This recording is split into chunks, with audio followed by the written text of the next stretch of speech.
Nous, on a décidé d'opter pour un marché, celui de la mobilité, donc de l'éphémère, de l'événementiel, qui nous permet d'apporter les électrons là où les clients veulent qu'ils soient.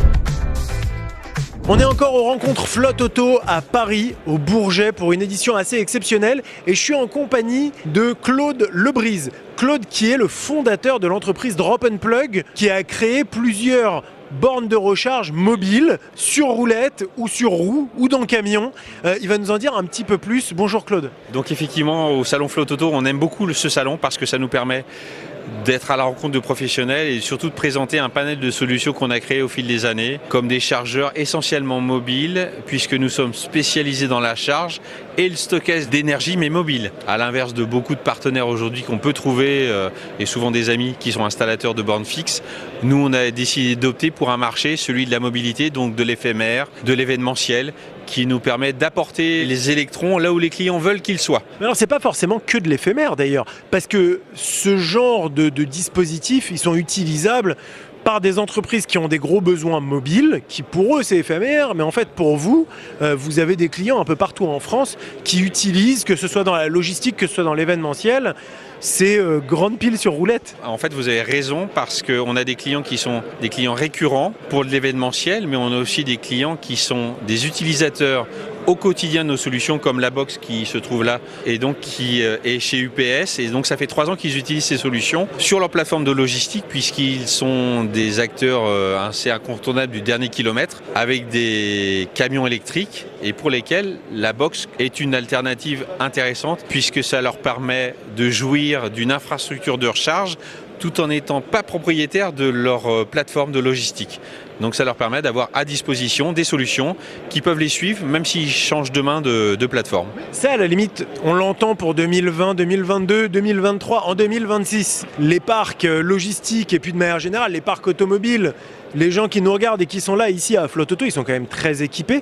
Ce besoin, comment vous expliquez qu'il persiste encore, voire même qu'il évolue et qu'il continue de grandir? Ah non, c'est parce que comme ils sont justement pas propriétaires, aujourd'hui les gestionnaires de flotte ont ce problème d'IRVE, c'est-à-dire ils ne veulent pas investir dans des infrastructures en dur, mais avoir des solutions mobiles parce que en fait, nos solutions sont du plug and play. Donc aujourd'hui, ils sont par exemple une plateforme à Vélizy, demain ils sont à Aulnay.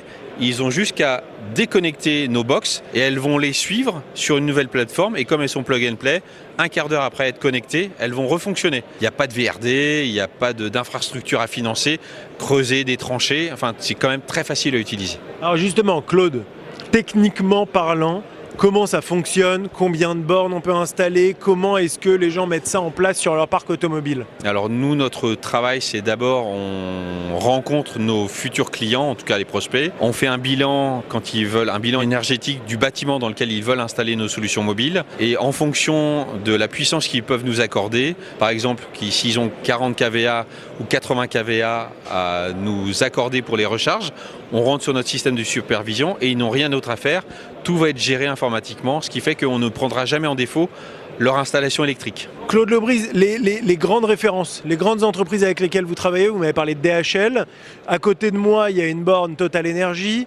Vous avez parlé du Tour de France aussi que vous accompagnez. Oui. C'est qui vos top références, celles qui parlent justement à nos gestionnaires de parcs automobiles? Alors la première référence, c'est le Tour de France, puisque ça a été mon premier client avec Enedis lorsque j'ai créé la société. En fait, le Tour de France est en soi l'exemple type de l'événementiel qui bouge. En fait, toute la caravane bouge, les voitures électriques bougent et c'est le cœur aussi du Tour de France, c'est que ça va dans des petits villages. Sur des grandes villes, on n'a en général pas trop de problèmes pour trouver des recharges pour les voitures électriques, mais dans les petites villes, Saint-Paul-Trois-Châteaux, ce genre de petits villages, il n'y a rien.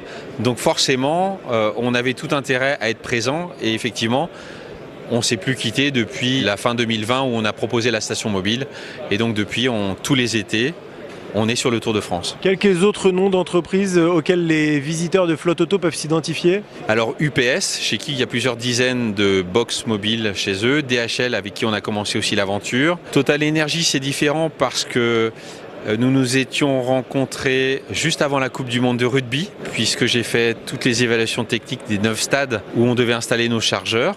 Et donc avec Total Energy, effectivement, on a travaillé au Stade de France à Marseille. Et donc on a été présent sur toute la durée de la Coupe du Monde du rugby. Et comme ça a bien fonctionné, on a embrayé sur les JO, on a fait les Paralympiques, on a équipé effectivement 7 sites olympiques avec nos chargeurs DC à 50 kg qui se trouvent juste à côté. Une question importante, on parle de recharge électrique, on parle d'installer, pas installer, on parle d'avoir une solution mobile.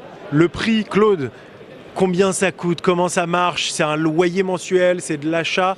Est-ce que c'est compétitif sur le marché aujourd'hui de la recharge électrique? Aujourd'hui, on va dire que c'est compétitif parce qu'en général, on est appelé quand il y a une urgence.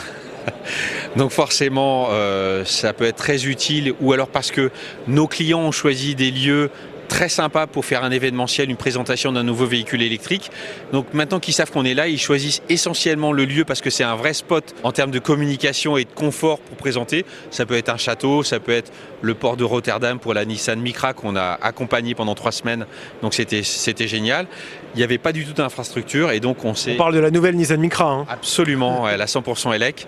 Et donc on a passé 3 semaines à la recharger au quotidien avec nos solutions off-grid, nos box. Et donc ça a été parfait. Est-ce que c'est cher?